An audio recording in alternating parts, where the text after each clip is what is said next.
Welcome to Faith-Filled Investing, the podcast where faith and real estate intersect. Join host Owen Cooper as he interviews real estate investors who are also strong believers in Jesus. Get inspired by their stories and discover how they live out their faith in the workplace. Learn practical tips and strategies for successful real estate investing. Whether you're a seasoned investor or exploring alternative ways to grow your wealth, this podcast will motivate, educate, and connect you with like-minded Christians in the real estate industry. Tune in to Faith-Filled Investing and join the movement of faith-driven real estate investors. Welcome to Faith-Filled Investing. I'm your host, Owen Cooper, and this week we're going to be hearing from Jordan Hinz to learn about his faith journey, his real estate journey, and how those two have intersected. So, Jordan, welcome. Glad you could be here. Hey, thanks so much, Owen. Appreciate this. Yeah, and so I think for me, it's always fun to think about how we've connected, but I feel like our connection story is maybe a little unique from any other ones I've had before. But from your perspective, how would you say that we know each other? So how do we get to know each other? So I say we're both part of a cool group called the Lifetime Cash Flow Warriors, we call each other. We had the pleasure to first meet you just over a year ago in Phoenix at a warrior-only event, and we grabbed lunch with you and really got to hear about what you're up to, hear all about your beautiful family, and kind of just hit it off. We loved everything about you and staying in touch with you going forward. Yeah, that's cool. Well, that's very gracious of you. But you have some roots that are connected to my wife's family from Fairmont, Minnesota, of all places. Small world, right? So I think did you play football with her brothers? Is that right? Yep. Yeah. I played with when I was coming up in the ranks. I played with Nate Klutz first. Okay. And then as he graduated, his brother Matt was right behind me. So I got the privy to play with both of them on the field. Yeah, that's just crazy to me because Fairmont's not that big of a town. No, it's 13,000 and dwindling. Yeah.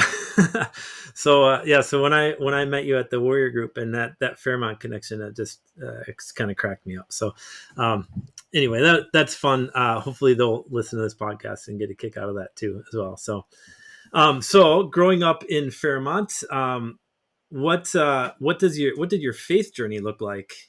Early parts of your life.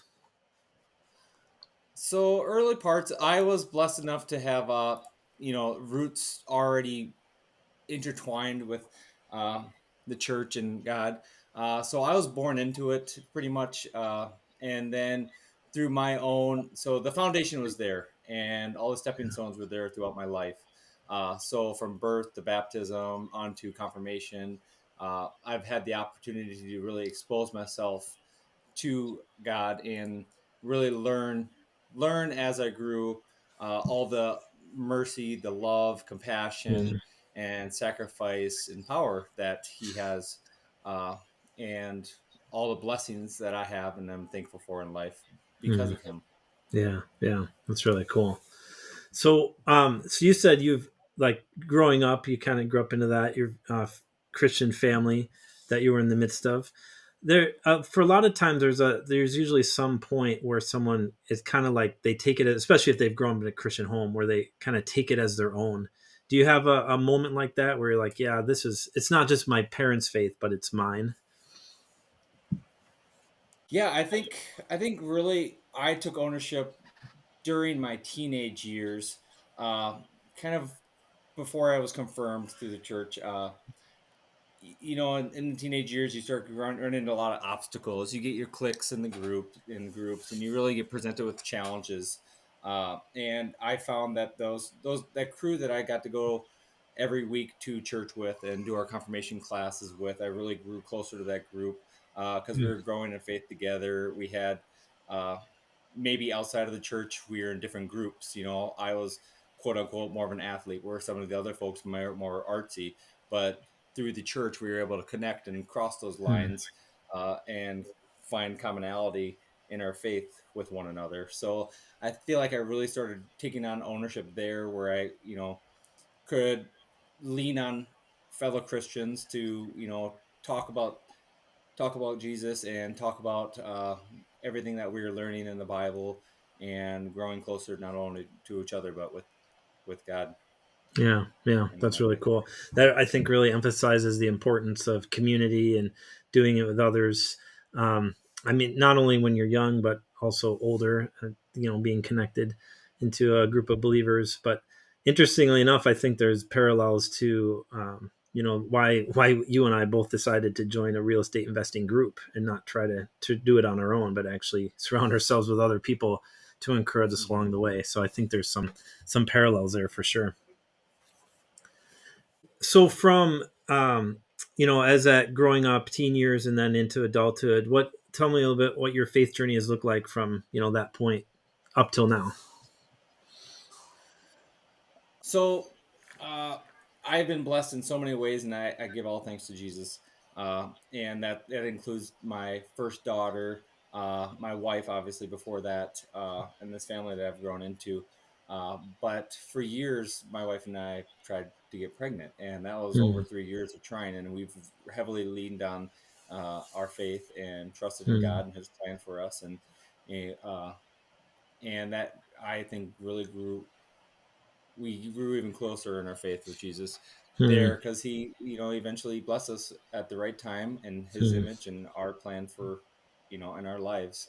yeah, And we had our daughter all natural, and we've just been blessed since. And since then, we've had another daughter, and our family continues to grow. And being that we're quote unquote older, that doesn't mean anything because he's got our plan. He's got everything, we have all trust in his plans for us. So, yeah, uh, yeah. That's good. yeah, And there's and and how old are your daughters now? So Presley is going to be 5 here in May, and then Hazel, she turns 1 next week. Wow. Yeah, that's Yeah. great. I remember, I can't remember, it must have been a year ago because there was some event that it was either right before or right after where the due date was. And I remember seeing you there and like surprised you were there. And then the next one, you're like, yeah, you couldn't make it because it was, you just Right. had your next daughter. Yeah.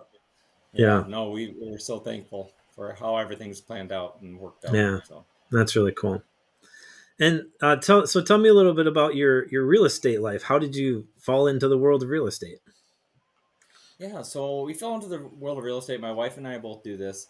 Uh, I say in 2016, we moved to Rochester, Minnesota after my wife finished up her specialty in in pediatric dentistry. Hmm. And when we moved to town here, the building that she's practicing out of came up for sale. So we jumped in on that. It's commercial real estate property, and that's kind of where we got our feet wet in the realm of real estate. From Hmm. there, I was dabbling with, do I want to do duplexes, quads, something small I can go be hands on, and then uh, it kind of clicked, like, do I really want to be hands on? We spend so much of our life working and uh, staying so busy but not having enough time with our family. And like, I think Hmm. statistics show, like, over time the time that we've spent with our family has dwindled dramatically compared to the time that we spend with our coworkers. No Yeah. bash on that, but I really didn't like seeing those graphs, and I wanted to change that narrative. So I tried to find a new route where I could be more passive but still keep that cash flow and the wealth building aspect of that. So I started looking at other properties like hers, trying to find like the triple net setup where I can take Hmm. ownership of the buildings. And then 2020 happened, and the commercial real estate, specifically offices, really took a big hit because everybody started working from home. So Yeah.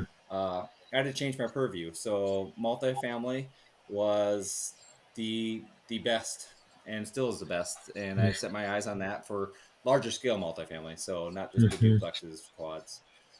And so I dug in on that. I educated myself. I met an incredible group of individuals, you included, and I continue to try expanding the next space. And uh, yeah, it's been great since. And the difference there, versus the smaller commercial is just the scalability and the cash Hmm. flow, and you can be active or you can be passive in it. It's I do both, so it's been really, again, a blessing. Yeah. Yeah.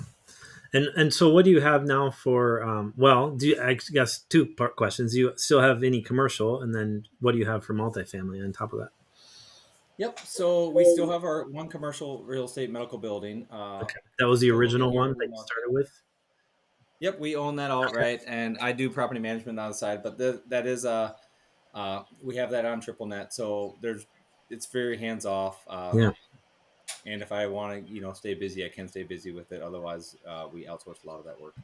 Nice. And then in the multifamily realm, we're actually closing up on another opportunity April 9th, and that will be 168 unit Oh wow. in Charleston. So before that, we've got 39 units in Colorado Springs and then 48 units up in Maple Grove, Minnesota. So those are all active GP roles. And then we also LP on all of those, and we added another opportunity down in Savannah area that was 208 units as we Okay. as we got them. Is that the Whitmar? I was the Whitmarsh, No, Viera. the Viera. Viera. Yep. Yeah, I'm in on that too. Yeah, yeah. Like that It's a sounded good one. familiar. 208 units. Yeah. Strong Right. team, great area. Can't go wrong. Yeah, that's really cool. So you're really like kind of all over the country. You mentioned Colorado, down to Savannah, up to Maple Grove. Yep. They're all strong markets. That's where I try to gravitate towards is strong markets showing great job growth, great Yeah. population growth. The teams in the areas, you have boots on the ground. Uh, Ideally, I advertise Midwest, Sun Belt. So Colorado Springs is pushing it kind of more west than usual, but the Yeah. Colorado Springs market is just screaming as like one of the top 25 in the nation. So Yeah. they got a lot of absorption on new units coming online right now, but after that, nothing here going forward. So it's Yeah. a it's it's a great upside market. Yeah. Yeah. That's cool. Okay, so I gotta back up a little bit because your wife Kayla was working at this commercial building, and you're like, hey, let's buy it. But people don't just start there. So how did you get to this point of like even entertaining the idea of, oh, we should buy this building that's coming up for sale? Yeah, so like I mentioned, Keela is a pediatric dentist, so she had the opportunity to buy into the practice that was in that Okay. building. And the current owner actually owned the building outright. So Okay. part of the buyout process was we got the opportunity to buy her share of the building, which is 100% share, on Yeah. her exit. So luckily we had good terms and everything worked out perfectly to take a hold of that, and it's just a long-term great retirement Yeah. and cash Yeah. flow. Wow. That's really cool. So really, like when you were starting that, it wasn't primarily the building, it was because it was attached to the business and the building just kind of came with it.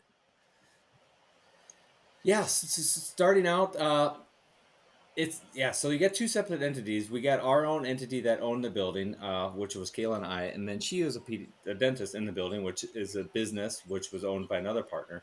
So really keeping the two hats separate was one thing, but also it worked pretty well that she was the leaser and the leasee. So, Mhm. uh, but in good faith, there was no advantage taking. You can look at the market rates, work with the market Mhm. rates, but uh, it was an opportunity to really learn in depthly. We had a great relationship with the bank that we do a lot of the financing with. Yeah. But it was a good opportunity to really dive in and ask those questions that some folks, jumping in on a team might be more hesitant to ask just because they don't want to look like the newbie on a team. Mhm. We're just straight up the newbies. So we asked the questions. We weren't afraid to ask the questions, whether something financing terms or tax time paying things and uh, setting up a new lease agreement and purchase agreements, all these different layers to ownership that you might have. We are just very transparent and open about asking the right questions, and we grew quickly in that ownership. Yeah. Yeah. That's really good. Though I guess probably the one downside is you can't complain about your landlord. Yeah, and if things don't go right, I hear it from the boss as Yeah. well. Right. Yeah. That's true. So the you're talking about um your connection with their bank. I want to explore that a little bit. Um, how you said it's strong. How did you get it strong, and what does a strong relationship with a bank look like? Yeah, so the bank that we utilize for that real estate also had a long term relationship with the dental practice for years. So Okay. they did all their financing and loans or whatever be it for the business through that bank. So that already opened up that was able to open up a good doorway for us there because they want to keep all the business in house. Hmm. Uh, they know the practice. They know the practice's numbers. They know how successful they are. So uh, they see our back end numbers per se. So that created a blessing in disguise. So we were really able to work with them and maybe even get a little more flexibility than others that maybe uh, may not have privy to. But I think that all comes down to just developing that relationship with a bank either way. So Hmm. you get in person, you go meet your bankers, you talk to them, tell them what you're doing. I think that creates a new relationship and a new bond that when that data comes that you want to acquire a property, they will definitely, I feel, give you more options usually on the table than a normal Hmm. first time first person walking through the door sometimes. So Yeah. Yeah. That's good. Now, have you used them for other properties? Because I know your property is spread out, or have you used other financing options? nope. So we've used Fannie on some options, local bank options we do as well. None of the banks that I have here in my local area we've used on anything. They just can't compete with some of the rates Right. in either local markets or national Yeah. options. So uh, no, we have not tapped into them. They're eagerly waiting. I actually share a lot of my opportunities underwritings with my local bank, the VP. They Oh, usually nice. love to Yeah. see that kind of stuff and see Yeah. what's kind of going on out there for options. Uh, so he's eagerly waiting for me to find something more local that he can help out on. Yeah. And you're looking local as well in your buy box. Yep. I'm looking at my backyard. I love Rochester, Minnesota. It's a great market, strong market. Too so strong that I can't get anything to underwrite here. Uh, Yeah. So, but I love Des Moines. That's another area I'm looking at a lot, and uh, those are the ones that I'm doing my own underwriting in. Yeah. Otherwise, if there's partners that have great opportunities that come to me, I love to review those markets in depthly and understand where the numbers are coming from, what the numbers mean, and then that's where I pull the trigger on whether to jump in on those. Yeah. Yeah. Very cool. So, heard a little bit about kind of your faith growing up, and then how you got into real estate. How have you seen Jesus and your real estate intersect in your life? Yeah, so I pulled a couple verses here from the Bible, and if you don't mind, I'm going to read those and kind of transition Yeah. it out how those connect. So I'm going to go with Proverbs 3:5-6. I guess trust in the Lord with all your heart, and do not lean on your own understanding. In all your ways, acknowledge Him, and He will make your path straight. And then also I got Matthew 6:34. Therefore, do not worry about tomorrow, for tomorrow will worry about its own things, sufficient for the day and its own troubles. So, Mm. kind of the narrative I'm going with is I try not to worry about what's coming, any curveballs that may can't come.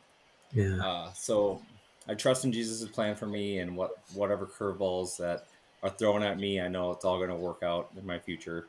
Doesn't mean I don't plan for the future or think about it. Hmm. So when I started this real estate journey and jumped in with the Lifetime Cash Flow group, that was about coming up on 2 years ago now.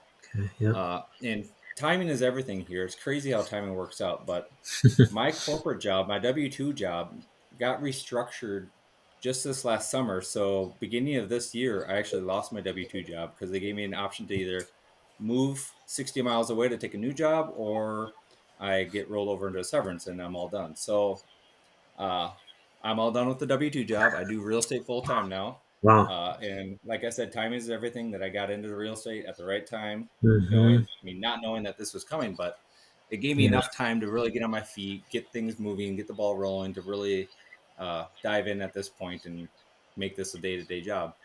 And then Yeah. the next curveball, also in the beginning of 2025, is that our daycare lady decided to bump up her retirement and do that early. So now my almost 1-year-old's here at home with me every day as well. So, which is also, I'll keep saying blessings on this Yeah, podcast all right. the time. It is another blessing. I get to spend all that time with her because, as you Mm, know, time flies really quickly, and yeah, next thing you know, she'll be at school during the day. So.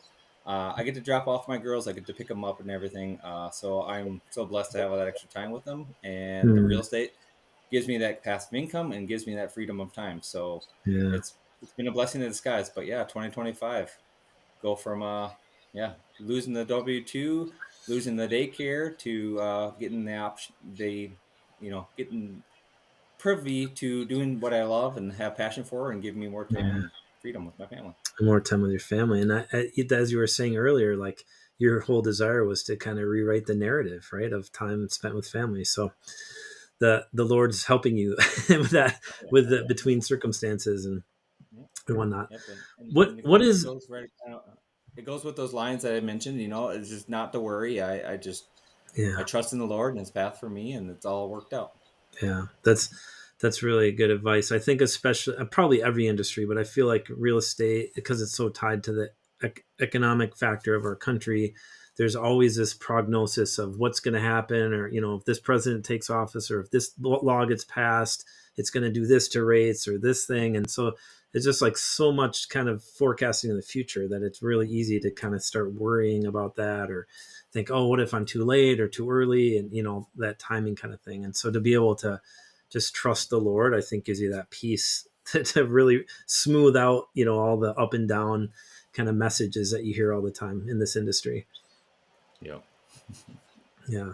So tell me a little about, because I know many people, myself included, would be super excited about lo- leaving the W-2 and having that passive income, but it is a transition.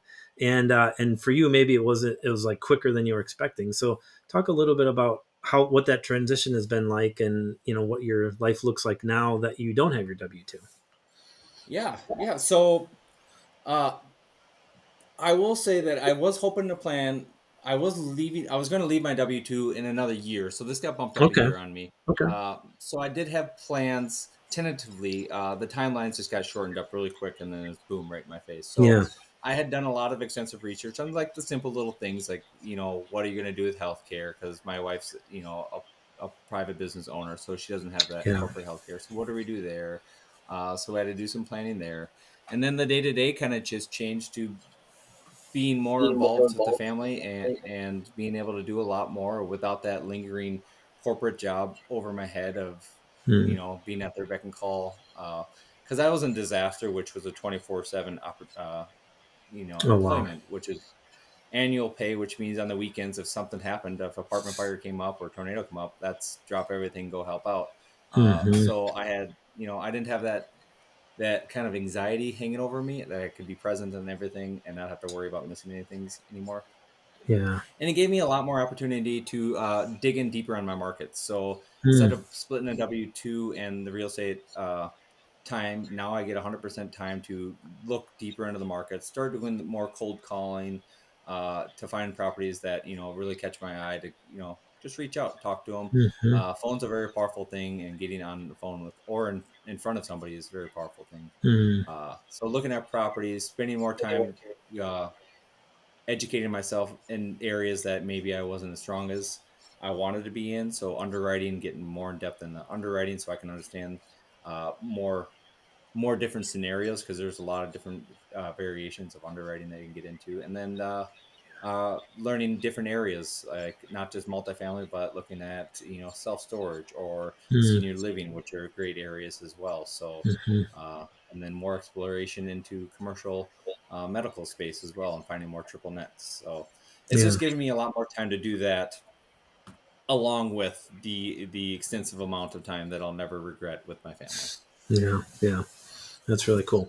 Hopefully that's inspiring for other people to kind of go forward to. And also I love the fact that, again, it's God's timing, but even regardless, so you had a plan of heading towards that. And I think that's really important, to not just like hope, oh, someday I hope this will happen, but to actually plan towards those steps. Hi, Owen Cooper here with Rock Solid Investments. Sorry to interrupt this amazing conversation that's going on, but I did want to mention that if you are interested in investing with my company or even just curious about it, please go to my website, rocksolidinvestments.com, ROC solidinvestments.com. You can sign up for newsletters, you can book a time to talk with me, and we can talk more about what that investing journey would look like for you. So glad you're part of this podcast. And now let's get back to the conversation. Well, what about sort of challenges that you've had to overcome in real estate? Oh, let's see here. I got a couple I could share. First, I think a lot of folks run into it is the challenge of running into your own patience. I think a lot of folks have run into this in the real estate realm of trying to find the right opportunity. You know, you're underwriting, you're constantly looking, you're waiting for somebody to invite you to be a part of a GPT team, whatever it may be, you know, whatever scenario that may be, but staying consistent and not giving up and not looking back, and keep moving forward. I think that's the biggest thing that you can do, and that's where you're going to see the biggest rewards. Is just patience. Hmm. It's going to line up. The perfect thing will come when it's meant to be. So stick the course. And I think there's a high statistic actually is the folks that get into real estate investing, the majority give up in the first year just because they don't get any outcomes. And Yeah, I think that's the biggest turnover within the first year. And if you stay the course, it's all going to pan out. yeah, Um, so that's one of the biggest challenges I had to come overcome right away is you put all this work in, you set up your branding, you really get out there, you're talking to people, and you're looking underwriting, and nothing's coming of it. So it's really just stay in the course and know that it's going to work out. And the other one would be more on the active involvement side is actively raising capital for an opportunity. hmm, It's crazy how many folks will give you soft commitments, your investors that are ready to go, and they're, if anything, they're poking you saying, "Hey, when's the next one coming? When the next one coming?" So then you kind of based when you can say yes to opportunities. So you say, I'm gonna just throw a small number out there, like say you have 500,000 in commitments and they're ready to go. So that gives you enough say to say yes to an opportunity, and then boom, we're live, you're actively raising. Those soft investors all of a sudden are cold feet or have something buying a cabin, or the market's changed, so hmm, now you have to go find all new investors because those yeah, ones that you originally thought had all lined up and on a platter are gone. So uh, that's I've had that in some case, in some size on each of my opportunities, that those folks that are on board, all of a sudden something comes up, and that's completely fine. yeah, This is just opportunity brought to folks, and if they're not ready or if something comes up, they need to prioritize first and foremost what they want to do in life, and we'll have more in the future. But yeah, it's always scary when, because the last thing you want to do is you tell a team a number and then you don't bring them that number. And right, uh, at the end of the day, you're gonna grow and you're gonna learn from it, and everything's gonna pan out long run, even if you come up short. But it is a scary feeling at the time. You're like, oh shoot, time to time to redirect and figure out how we're gonna get this number. So you hit the ground, you start talking to your investors, and really tell them the perks that real estate has to offer. yeah, yeah. Now I've heard people kind of throw the number like just use your number if you have 500,000 kind of soft commitment that you might get about half of that. Did you see that to be about that accurate or more or less than that? So I base my my my half amount off of how many folks that I've had reach out to me and join my CRM and be part of Okay. my investor community. So we'll just do a simple number of 100 folks in there. And I think the going running rate actually is no longer half. I think it's down to like 25%. So Wow. it's Wow. 25% of those folks that are in your CRM. I think back in the day when, what was it, 2022 and 2022, when multifamily was really booming, I think it was about half of the investors. But now, with the markets and all of this uncertainty, there's a little more hesitation Yeah. from folks that are either throwing their money into different directions or just hanging on to see where things pan out. But I'd say it's about 25% that I'm seeing. So I base a lot of my projections off of 25% of the CRM. Yeah. Yeah. Well, so that's good to know. If anyone's they're raising, I don't know how many on the podcast are that, but just I think the general lesson is always have way more than you think you need because you're probably going to need all of that. But it'd probably be a good place here to say just as well that if you do want to invest, certainly Jordan or myself would love to work with you. And your the best way to contact you, how could they get a hold of you, Jordan? Yeah, so I'm active on LinkedIn and I'm active on Facebook at Next Gen Investment Partners. Look me up, or you can look up Jordan Hinz on LinkedIn. Otherwise, I got my website at www.nextgiv.com. And a funny little story about that is I chose to do next kind of it looks like Next Give, because really at the end of the Yeah. day, uh, I'm doing this so folks can build wealth and be free with their time to put it back wherever they want, whether it's Yeah. vacationing more with family or give to others. And that's a big part of it, is the giving part. So Hmm. I personally love to give back to community, to the church, and to friends and family as much as I can. So Yeah, yeah, I did. I saw that on even on your website. You have different charitable organizations that you've partnered with and are promoting through that. So that's really really cool. How did you decide which organizations to partner with? So the ones that I currently am involved with have kind of just been a part of my life, either through friends or family that have interactions with them, and that's how Okay. we kind of have grown into them. Uh, so we're always open for more organizations. We can never have too many. Uh, we actually just wrapped up a fun event last weekend with the Grace Foundation, which is my daughter goes to Rochester Central Lutheran Churches Okay. schools, so Yep. it's an organization, a nonprofit that helps support Christian schools in our area, whether helping kids pay tuitions or helping with meals or helping the school staff, Hmm.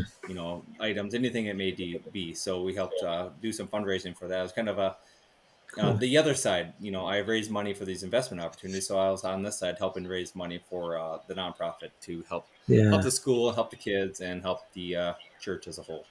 Yeah. Well, that's really cool. That's inspiring. I know there's a lot of a local flair to your organizations, which makes sense because you've got just where those personal relationships are.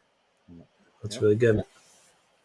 So, can you have a story in mind of kind of where God has shown up in your real estate life and just a cool moment like that? Yeah, I think kind of going back to those not those Bible passages of never worrying. I Mm, think that's the biggest part of where God has really showed up in my real estate life is, mm, with the curveballs that have been brought in 2025, not worrying, staying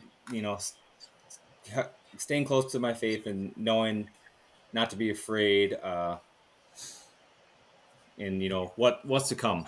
Uh, yeah, Continue to educate myself, trusting God, His plan. And that's kind of yeah, where the biggest impact is that I've found in my real estate life with God is, lean heavily on the "do not worry." Those mm, quotations, "do yeah, not fear," which is heavily quoted throughout the Bible as well, yeah, uh, yeah, and trust in His plan. yeah.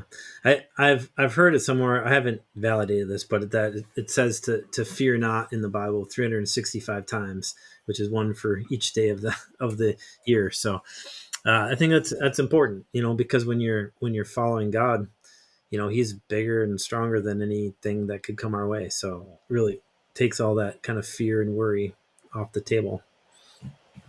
100%. Yeah. So I know that you've been expanding your network, as you just mentioned. You're super active, easy to find for people wanting to invest, which means that you've probably dealt with a lot of people who are maybe have questions and are wondering. In fact, you have great on if you guys go to his website, he's got great um, frequently asked questions on there that address a lot of wonderful things. Um, but there's always people that are like, I just don't know, I'm hesitant, or why should I invest in real estate? If for people like that, what have you said to them, or what would you say to them? Uh, First of all, I love to try getting on the phone with them, or in person, meet for coffee, so they Mm, can meet your genuine self. I think a lot of folks can pick up yeah, really quick on vibes and yeah, genuineness of an individual, and they can really differentiate if this is a somebody trying to sell me on something, or if this is just we hit it off and I believe in what he's doing. yeah, So I think that's the biggest part of really beginning this relationship, because you two are going to be doing things together, and you're helping each other out, yeah. grow in your wealth and your future and in God. So finding somebody that shares your values, I think that's where I started off personally in my LP Mm, adventures, is finding folks that I share values with, and then mm, you naturally feel like gravitate towards those individuals. You start following what they're up to, and uh, you trust in them. yeah, yeah. Obviously, I do encourage them to educate and learn as much as they can. Mm, And by meeting me or the individual that you may be interested in investing with, they most likely are there to help educate you as well, and yeah. opening up a lot of those doors so you can learn and become more comfortable. Uh, so yeah, vetting them, and then seeing part of the values is seeing if they invest their own money. Are they putting their do they Hmm. have skin in the game? Are they just sitting there getting folks in so they can acquire acquisition fee and move on? So I think having your own money involved in all these deals is shows a lot. Shows good faith. Mm, Shows that you believe in what you're doing and believe in the deals, and yeah, you have just as much to lose as they do. Uh, yeah. and because this is a tried and true investment opportunity, and you know it's proven. History shows that it's still stable, beats inflation, has great appreciation, cash flow, has all these great benefits. It's just what one are you gravitating towards. So Hmm. Yeah. Yeah, and that's good. I think education, as you mentioned, is really important, and there's some great resources out there to find it. Um, between podcasts and education groups, and even just you know, like you said, people who are raising money for these deals. Like one of our main jobs is to help educate people to know what it is and what they're getting into. I mean, it's actually required of us to do that. You can't take money from people who don't have any clue what they're doing. So that just there's lots of opportunities out there to get, I think, really well educated on different real estate investment strategies for sure. And you just listed off a whole bunch of just great benefits to real estate investing. Some of the reasons that I've come to love it. I mean, there's other things, other investment strategies that have some of them, but not all of them that real estate has. But of that list that you mentioned, what are some of your personal favorites, like that you like about investing in real estate? oh yeah, yeah, we I love real estate personally. It it's opened so many doors, and the best one that you can't get back is time. So it's Mm, opened up yeah, the option, I mean the availability to have time with my family, and yeah, uh, it's just been awesome. The option to diversify my portfolio outside of the stock markets, like I mentioned, the recession resistant and stability that it has offers, and tax yeah. benefits is, the sky's the limit. Yeah, yeah, yeah. There's some really good stuff. We're not going to cover all that here, so just get a hold of Jordan or myself, and we'll talk to you more about that. But um, that's that's been really good. And just kind of recapping your real estate history. You were started in commercial business, and then went to multifamily. Now you said you're starting to maybe look at some different ones. So what's maybe kind of a on the cutting edge for you? What are you exploring now that maybe is new for you that you haven't really looked at before? Yeah, so I really like the senior living Mm, realm. It it has more layers to it, obviously, because you're staffing a lot more. There's a lot more uh, cash flow and income to it, as which also makes it more lucrative when it comes to returns for investors. Uh, but I'm trying to learn that realm more. I'm trying to connect with more operators in that realm so I can understand it. I know there's quite a few operator. I mean, CJ is where he's over in Wisconsin. He operates a hmm. few, and Yeah, so yeah, I'm just trying to understand that more so I can really figure out how to analyze best the underwriting when it does come my way.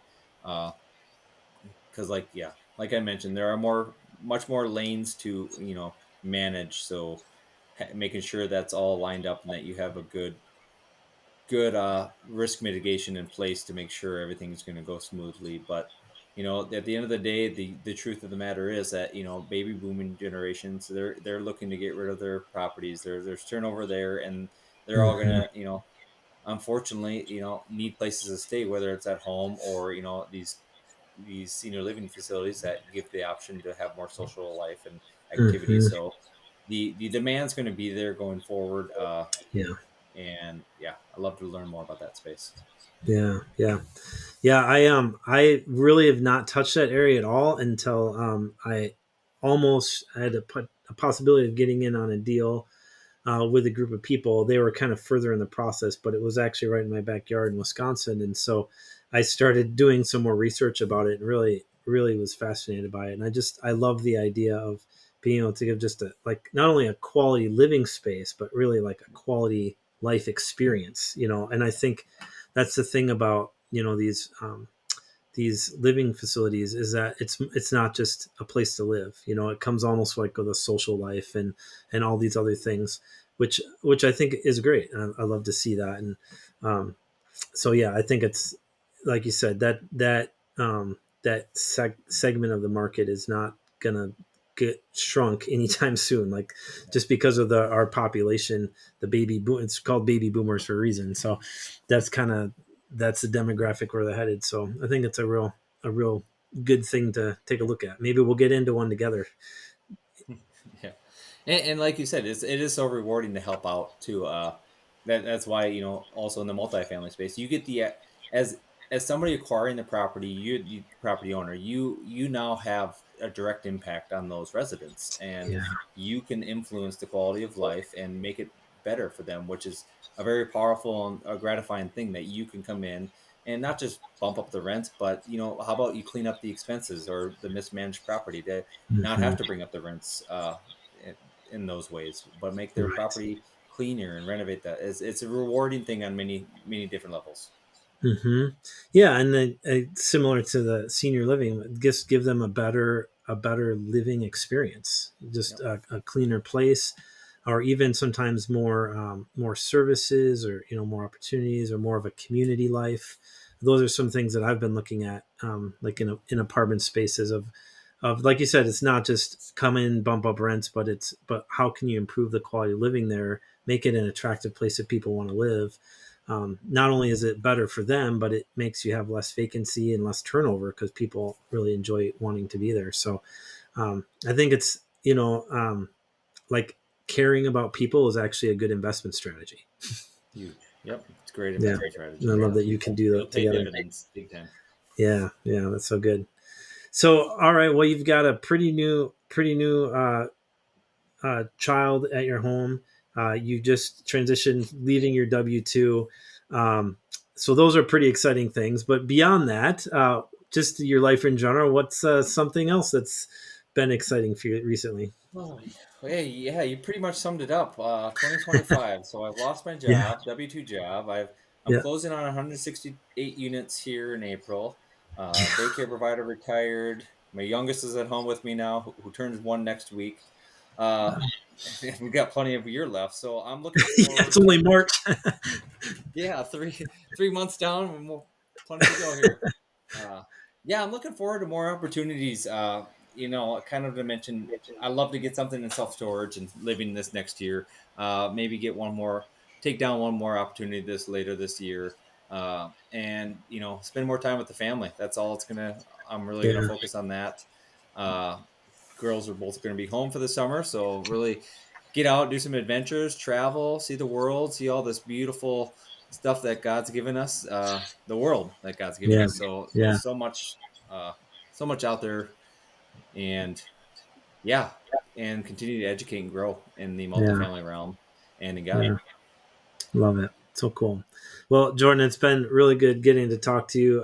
I know we're going to see each other again at events and connect along the road, but thank you for your time today. I know that people will be blessed to hear what you've had to share, and looking forward to getting it out to these people. I'm incredibly thankful, Owen. Thank you so much for having me on. Yeah. Thanks for joining us with another episode of Faith-Filled Investing.